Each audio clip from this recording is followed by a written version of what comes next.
is your Plant-tita Greta, and I miss y'all so much. This is gonna be my comeback on YouTube. Here in It's a Greta Life, I've been on hiatus for quite a while, and I'm back to share with you some of my plants and the happiness that they bring me.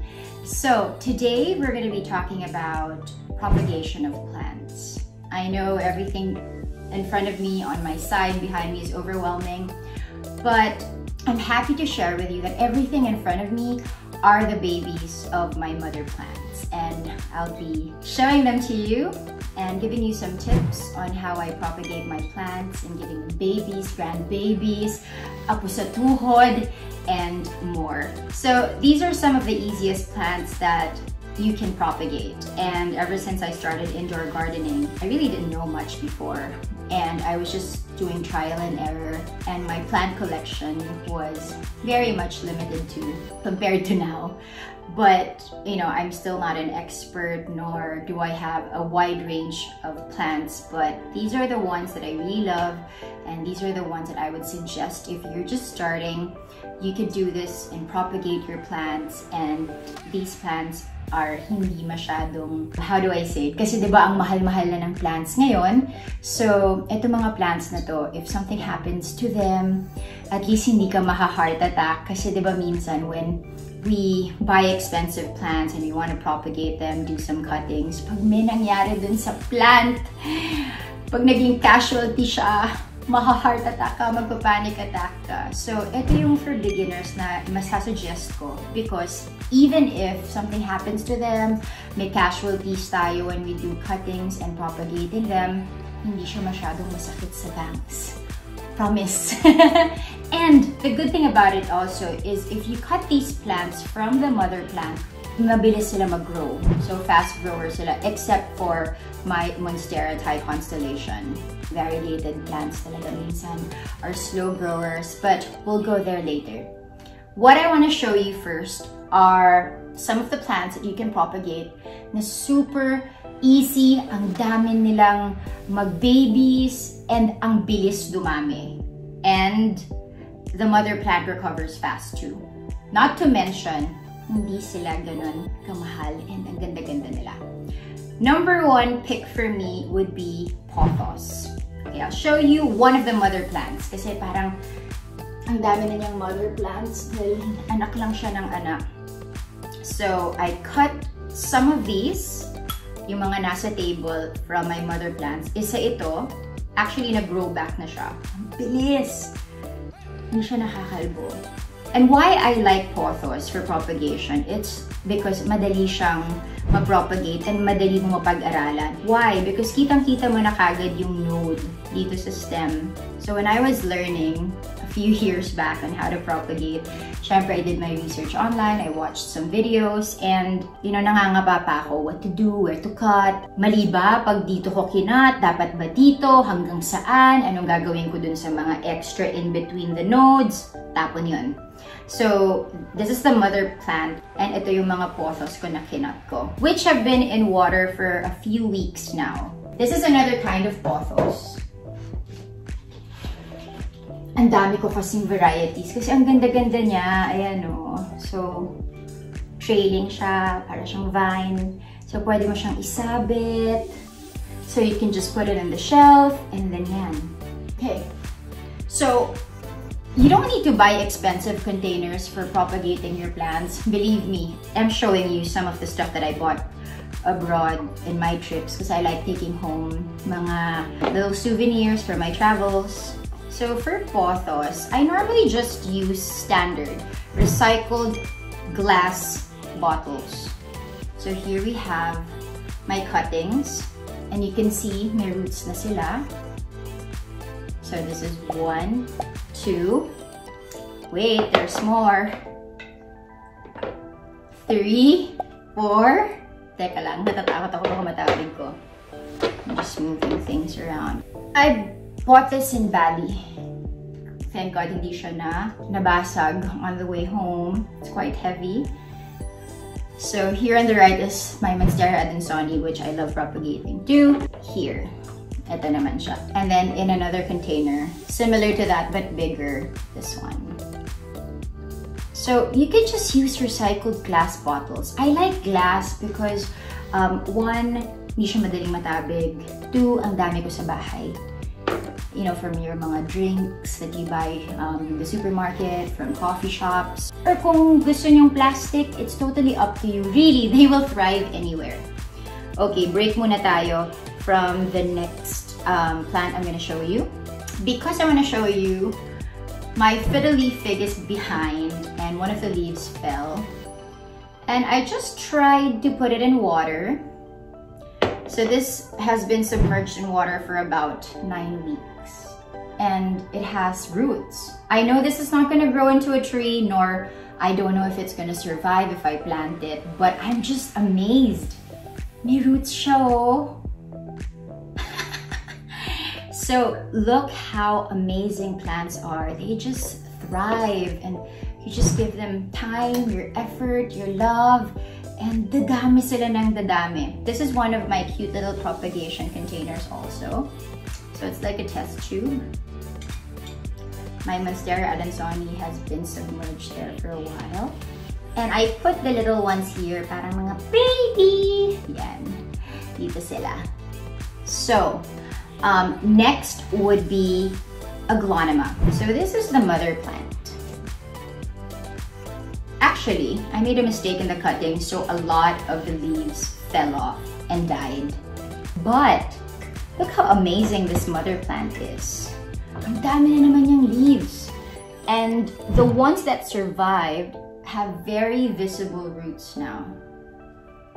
Can you see? With this length, this is about 2 to 3 inches for the longest one. I can plant this back to soil and we have another plant. So I have another one here. Parang mas marami yung roots nito. Amazing, right? So I'm just gonna put that back in. I'll fix that later. So these are our Aglonoma cuttings.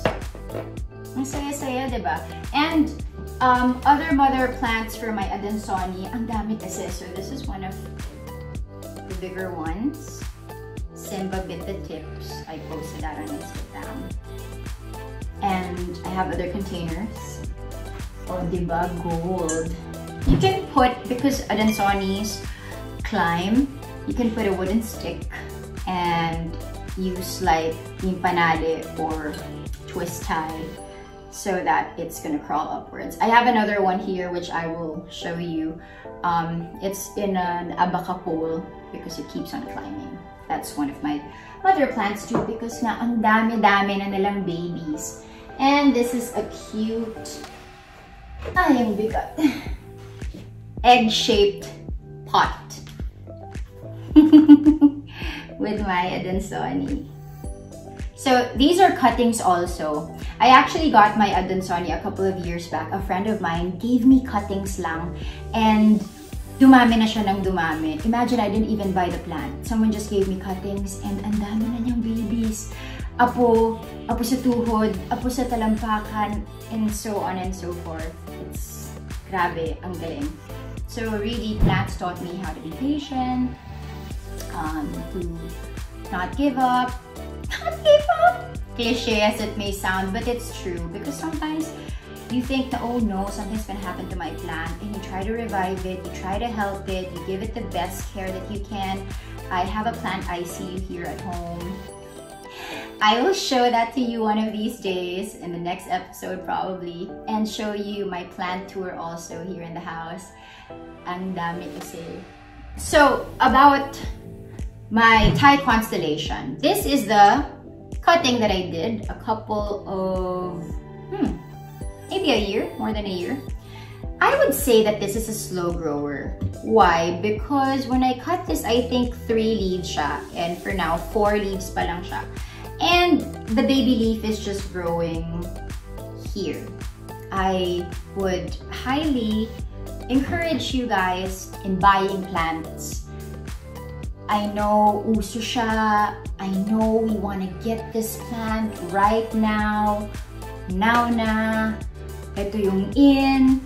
But ang nangyayari kasi is, especially with monsteras, this is a personal experience from friends mga kwento nila, both seller and consumer na mga naging kaibigan ko in the plant community, nakakaawa naman kasi yung mga buyers na dahil sa sobrang ka-excited na nilang makabili ng monstera, pagdating sa kanila ay yun yung tinatawag na natusok or tuhog gang sila. Bakit? Okay, so this is my monstera cutting. Isog ko lang siya. I want to show you the mother plant. Yan! This is the mommy plant. So I cut those cuttings from here. Napaka-redundant nun. Yan siya. So what happens, especially with monsteras, because of the demand, literally demand, kasi everybody wants a piece of it. It's the in-plant. It has been the in-plant for a couple of years. Super popular na talaga siya everywhere. Yeah, so what they would do is from the mother plant, they would make cuttings. And unlike this monstera, this trichons that I have here that has a very stable and established root system. So actually, sobra-sobra naman to. Pwede naman kasi kahit mga 3 to 5 inches yung root growth. But I really don't want to take it out of this glass container because I love staring at the roots. Tignan nyo naman, diba? Parang wow, buhay na buhay siya.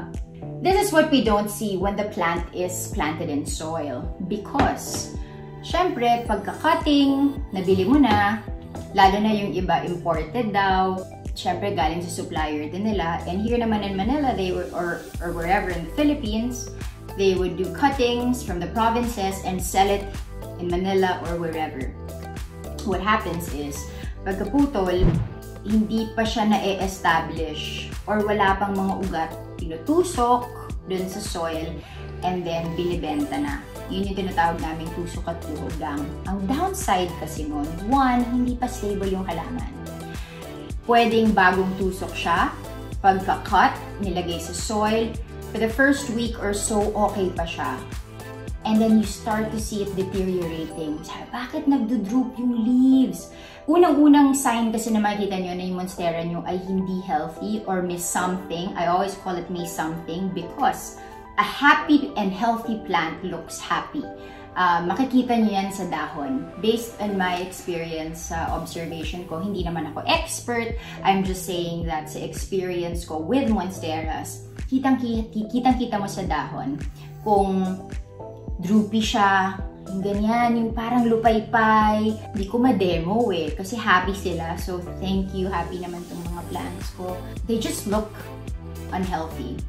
Na parang pag tinignan mong ganon, so pag hindi ka pa masyado kasi marunong tumingin, iisipin mo, siguro ganyan lang. Hindi yung health ng plant mo nakasalalay kung paano rin tumindig yung dahon. So, yun yung isa sa mga telltale signs kung healthy ba yung halaman. Especially sa monsteras, kitang-kita mo. So, unang-unang tip ko lang masasabi sa inyo if you're buying monsteras is ask the seller kung established yung roots. Again, sulat nyo to. Ask the seller kung established yung roots. Kasi kung hindi, may chance na pagdating sa inyo, kayo yung mabibiktima na sa inyo matitegi bells yung plant, which ayaw nyo. Syempre, diba? Sino ba naman gusto mamatayan ng plant? Lalo na ngayon, sobrang mahal ng presyo ng mga monstera and yung iba pang mga halaman. And kung mamamatay lang siya, diba? Bukod sa hard-earned money mo yon, pinaghirapan mo, inipon mo, mamamatay lang. Matutroma ka pa. Yun yung ayaw natin. Ayaw natin matroma yung mga, lalo na nagsisimula, tapos ayaw na maghalaman kasi nagkaroon sila ng bad experience. So yun, kasi kung hindi mo naman siya i-repot agad-agad, kasi ako when I buy plants also, hindi ko nire-repot. Parang pinapa-acclimatize ko muna siya dito sa bahay, pinapa-adapt ko siya, kasi baka ma-shock. Meron silang tinatawag na nagtatampo, nasistress, parang tao lang din yon, namamahay siya. And yun, wala pa siyang roots na na-establish and then pinenta sa'yo. Pagbili mo, okay pa. And then a few days or a few weeks, ayun na, lumalabas na yung sintomas o yung mga symptoms na meron siyang problem. Sometimes, some sellers don't refund the money.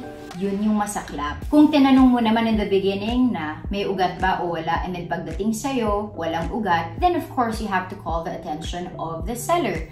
Kasi, naloko ka naman, di ba? So, yun yung ayaw natin. And syempre, dun sa mga sellers din, huwag naman kayo magbenta ng walang ugat. I know, pwede naman tumupo yung ugat, you know, in a few weeks or so kung kakayanan ng plant. Kasi talaga naman tutubuan siya ng roots. But sometimes hindi eh. And yun yung nagiging problem. Doon natutrauma yung buyer and yung mga plantitos and plantitas. So, it's really just about respecting each other. Seller respecting the buyer. Buyer respecting the seller. Para lahat tayo happy. Kasi nga, plants are supposed to be for good vibes. I know, mahirap ang buhay and syempre, people wanna make a profit. But then, you know, huwag naman ganun. Kasi, syempre, kawawa rin naman yung mga taong bumibili ng halaman, tapos mamamatay lang. And pinaka-importante, kawawa yung halaman. So, please, huwag naman natin gawin yun. Pa-establish yun muna bago nyo i-release. So, there. Ang dami ko nang sinabi. Na-miss ko kasi kayo masyado. Okay, so I hope you enjoyed my propagation episode. I'm gonna teach you a more detailed way of how to propagate in my succeeding episodes kasi napakahaba na itong episode na to and I don't want to bore you guys. But if you do like this episode, please hit the subscribe button and like this episode and share nyo naman sa mga friends nyo and leave a comment because I would love to hear from you. Ano pa yung mga gusto nyo makita dito sa aking indoor jungle, ano mga halaman, and next episode sasama ko yung mga aso ko dahil grabe, meron talaga silang jungle dito sa bahay. So, thank you guys! I missed you! And It's a Greta Life is officially back. I'm gonna be making more episodes for you guys. So, pati yung mga DIY spray ko, yung mga tips and advice ko sa inyo about planting, dito nyo mapapanood yan. Thank you! See you soon! See you in the next episode! Happy planting, guys!